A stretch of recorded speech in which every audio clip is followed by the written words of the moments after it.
What's up, guys? This is Coach Grant with First Down Training, and today we're going to be breaking down a great wide receiver football IQ quiz to test your knowledge of the position. So I hope this video helps you guys out. Hope it could teach you a few new things, but also, fellas, if you are a wide receiver and would like an ultimate 8-week wide receiver workout scheduled to follow, we break down everything you should be doing on like Monday, Tuesday, Wednesday, etc. We give you all the drills you should be doing and gym exercises. We also map out the exact sets and reps that you should follow so you guys know exactly what to do. So check out that very first link in the description below if you're interested in that, fellas. Let's get started with this video. So now, first situation here, if you're not familiar with our quiz style videos, what I do is I show a pre-snap look. I ask you a series of questions about the pre-snap look, how you should run a certain route, etc. I give you a chance to pause the video and think about your answer, and then we break down why your answer is right or wrong. So for this first route here, first question, how would you guys run a regular fade route versus this specific coverage? So how would you guys run a regular fade or a streak or a go, whatever terminology you use, versus this specific coverage? So you guys go ahead and pause the video and think about your answers. So pause the video. All right, let's break this thing down. So first things first here, any wide receiver, when you come up to the line of scrimmage, we should always have a pre-snap process. So the pre-snap process that we teach our wide receivers is we are trying to look for two things in a DB. We're trying to look for his leverage and the distance he has from me, and that is how I structure the route that I'm going to run, right? So I come up to the line, and what leverage does this DB have? Is he inside or outside? He is lined up outside, right? So you see how, and how you could tell on this, you see how Odell's lined up close to the numbers, and this DB's a little bit farther from the numbers, almost like he's even with Odell's back foot. He's shaded to the outside. He's outside shade. So that means that he has outside leverage. And then we want to look at distance. So how close or how far is he from me? Is he right up on the line, not giving me any room to breathe? Or is he maybe about a yard, 2 yards away from me? He's about a yard, 2 yards away from me, right? So he's outside leverage, 2 yards away in like a catch technique, right? So why is it important to know that? Because like I said, that's how we come up with our plan of action on this fade route. So we see that he's outside shade. We know he's trying to do what? Take away the outside route. He does not want me to run a fade. He doesn't want me to run a corner, an out route, a comeback, whatever. Number two, he's about 2 yards away, so he's not trying to jam physically. He wants me to just try to run around him so he could get hands on me and essentially, quote unquote, catch me. That's why they call it catch technique. So if you have to run a fade route, what do you think you should do? If you guys said that you would want to close the distance with him, fake inside, and then take an outside release, that would be incorrect. And it would be incorrect unless it was something called an MOR. But notice how in the question I asked you guys, how would you run a regular fade or go route, not a mandatory outside release? That's what MOR means. If it's an MOR, you'd be right. You'd want to attack him, give him a move inside, then go outside. You got to force it. Our goal is to get him to flip his hips and run with me, because chances are in an MOR play, we have like a 5-yard out coming underneath, and the corner would be the read on this. But since it's not that, if you said you want to close the distance with him, attack him outside and take the inside release, that would be correct. Because remember, we are not going to get the outside release. If he's outside shade and we try to force the outside release, he is going to get hands and he is going to force you to that sideline.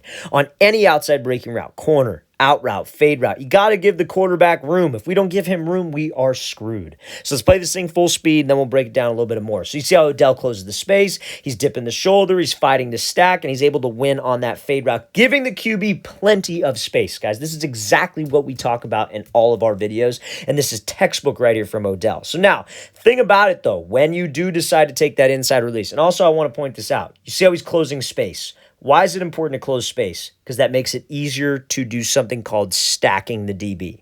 So he closed the space, steps on his toes, but because he's close to him, when he goes up into this route, he could do something called getting hip to hip. I call that getting skinny, right? Which essentially means that you're trying to run tight to the DB. Because when you're getting skinny, if you start to dip this shoulder, you're staying low, you're fighting his hands, what does that allow you to do? That allows you to get to a position where you are stacking him over the top. And when this DB is trailing my back hip, I got a two-way route. I could run a post, I could run a corner, I could run an out, a dig, or I could just keep going on this fade. But guys, I tell you this, if you take an inside release on a fade, you better stack or your coach is going to light you up if he is running stride for stride with you, okay? But this is perfect. This is exactly how I would teach you guys to run this route. Close the space. Let's threaten him outside. And why do we want to fake outside? Why not just take off and run? Because that's how we could get space. because the best way to get a DB to hesitate or move is threaten him where he doesn't want us to go. And we know he doesn't want us to go outside because of what? Our pre-snap process. We saw that he was outside leverage. He's outside leverage. Okay, I'm going to make him think I'm going outside. Let's get him to move, and let's take what he gives me to the inside. Let's play this again, full speed one more time. So if you guys said inside release, that would be correct. On an MOR, that's the only time that we would take an outside release versus that coverage. Okay, so now, next example here. So think about everything we just talked about, okay? Think about the pre-snap process. Think about how you come up with a plan, etc. How would you guys run a corner route versus this specific coverage? 10 to 12-yard corner. Now look at where he's lined up, though. He's lined up close. He's got a cut down split. He's lined up pretty much on the hash marks. How would you guys run a 10 to 12-yard corner route versus this specific coverage? So you guys can go ahead and pause the video and think about your answers. So pause the video. All right, let's break this thing down. So we have outside shade coverage, and this DB is about 2 to 3 yards away. What does this look a lot like? Looks a lot like the last example. And what route does he have to run? He has to run an outside breaking route. So if you guys said, I tried to trip you up a little bit and say that he was lined up closer to the lineman, trying to see if you guys would take an outside release, but it's the same idea as the last example, fellas. You would attack him outside. Let's make him think we're taking an outside release to move him, and let's take this inside release and work to stack. Now, it's not as it's still important. Don't get me wrong. You still want to stack on every single route. But if you have to run a corner route in this DB, like let's say you don't stack him and he's running right next to you downfield here, you could take your inside arm and swat him by and slip under him if need be. That's probably best on an out route. A corner route's a little tricky, but that's what you would do if he played this thing well. Now, this is not the best route here from Kyle Pitts. Watch what he does. He just kind of takes off and runs. You know what I mean? So this DB's actually in a great spot to make a play. He just makes a hell of a catch. But that's honestly, quite frankly, like if I'm coaching him up, and again, Kyle Pitts is a freak athlete. He's in the NFL. He's getting paid millions to play a game, right? So we could sit here and critique his routes all he wants. I'm hoping he would care, but I don't really think he cares. You know what I mean? But this is good for you younger guys to see, because a lot of you younger guys don't have the size and the athleticism yet that Kyle Pitts has, and we have to rely a lot on my footwork, on my route running, right? And that's what gets us open, and our football IQ. But since he just takes off and runs, there's no real threat to the inside. That's exactly what the DB wants us to do. Remember, his goal being outside leverage, we didn't even talk about this in the last example. So if that's what you guys said, attack him, take the inside release, that's correct. But remember, we didn't even talk about this in the last example. His goal being outside shade is take away the outside route, but also force us inside, because what does he probably have inside? Help. Probably has safety help inside. So if you just run to his help, that's exactly what he wants. That's why he's outside shade in the first place. And he's also outside shade because our split is cut down. What do wide receivers cut their splits down for? To run outside breaking routes. So we would get him to jump if we really attacked to the outside. But because he ran, this DB's in a great position. He's just sitting right on the hip. That is not good for a wide receiver on a corner route, because that's a good, easy play for this DB. Just Kyle Pitts makes a hell of a play and is able to make a great catch on the ball. But not everybody's got that ability yet, right? So we got to make sure that we at least give him some kind of threat. Let's work to stack and then give him a move. Let's play this again, full speed one more time. Again, right idea with the inside release, but guys, we got to make sure we give him some kind of move so I could I could get skinny and I could stack. Okay, so now, this example here is going to be from Davante Adams. How would you guys run a post route versus this specific look? How would you guys run a post route, like 10 to 12-yard post, versus this specific look? So you guys can go ahead and pause the video and think about your answers. So pause the video. All right, let's break this thing down. So something that also can tie into your pre-snap process is identifying the coverage, right? So remember, we want to identify the leverage of the DB, the distance of the DB, and then the coverage of the DB, right? The coverage should be an easy one. But I want you guys to think about this on this one. So he's outside leverage, because you see how close Davante's lined up to the numbers, and this DB's shaded a little bit outside. So he's outside leverage. He's maybe about, I'd say 8 yards off, 1 yard outside, 8 and 1 as they call it. And he's kind of turned to the inside a little bit. Body language turned to the inside. So that tells you that's probably zone. So against zone coverage, DBs have something called a blind spot.